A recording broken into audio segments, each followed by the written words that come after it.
नमस्कार मैत्रिणींनो, आज मी तुम्हाला हिवाळा विशेष गूळ पापडी तयार करून दाखवणार आहे. मी गॅसवरती कढाई ठेवलेली आहे आणि कढाईमध्ये मी 1 वाटी साजूक तूप टाकून घेणार आहे.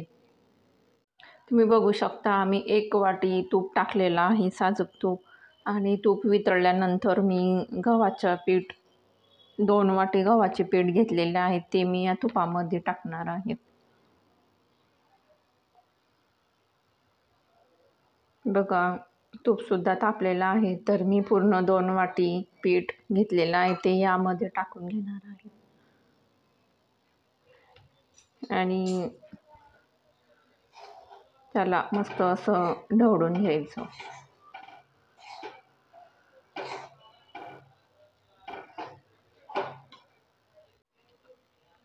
बघा, मी पूर्ण एकत्र केलेलं आहे आणि तुम्ही बघू शकता छान असं भाजून घ्यायचं गव्हाचे पीठ.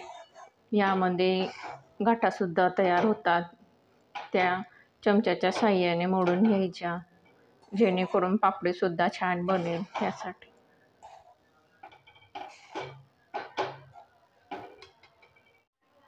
गव्हाचे पीठ मस्त असे खमंग भाजून झालेले आहेत, तर यामध्ये मी थोडी तीळ टाकणार आहे आणि थोडं वेलची पूडसुद्धा यामध्ये टाकणार आहेत. तीळ आणि वेलची पूड टाकल्याने गूळ पापडीला छान अशी टेस्ट येते. तर पूर्ण असं एकत्र करून घ्यायचं. त्याचबरोबर काजू बदाम याचे छान असं मस्त बारीक करून घेतलेलं आहे, ते सुद्धा यामध्ये ॲड करणार आहे.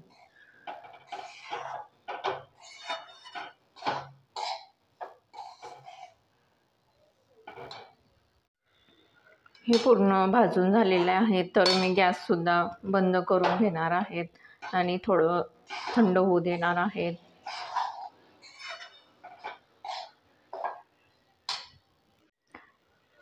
गॅस बंद झाल्यानंतर देखील हे थोडं गरम राहते. त्याचमध्ये मी 1 वाटी गूळ टाकून घेणार आहे. गूळ टाकल्यानंतर एकत्र करून घ्यायचं. यामध्ये थोडं गरम असल्याने गूळ हा पूर्ण वितळून जातो.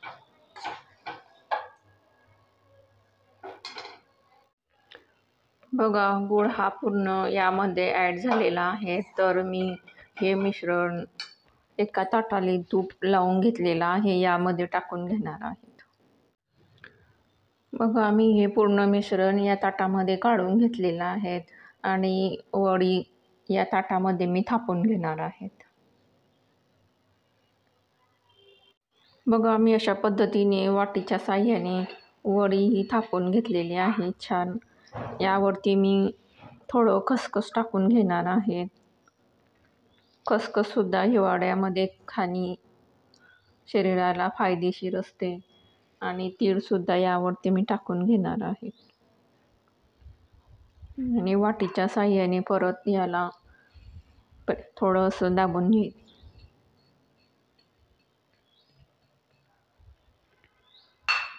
थोडी रूम टेम्परेचरवरती थंड होऊ देऊया. बघा, वडीला मी तुमच्या आवडीनुसार काप तयार करून घ्यायचे.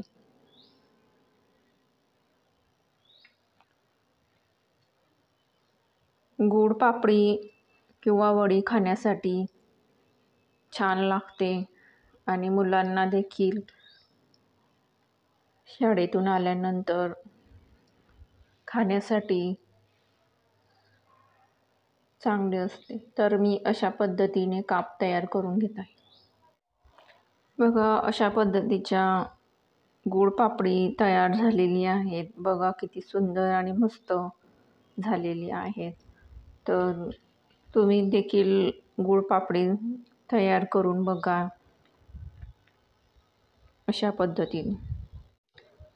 तुम्ही बघू शकता गूळ पापडी किती मस्त आणि खमंग अप्रतिम झालेली आहेत.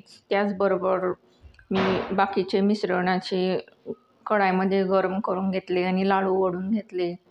तर अशाच पद्धतीने तुम्ही देखील गुळ पापडी लाडू तयार करून बघा. आणि रुपालीस रेसिपी या चॅनलला लाईक करा, शेअर करा, सबस्क्राईब करा. तोपर्यंत थँक्यू.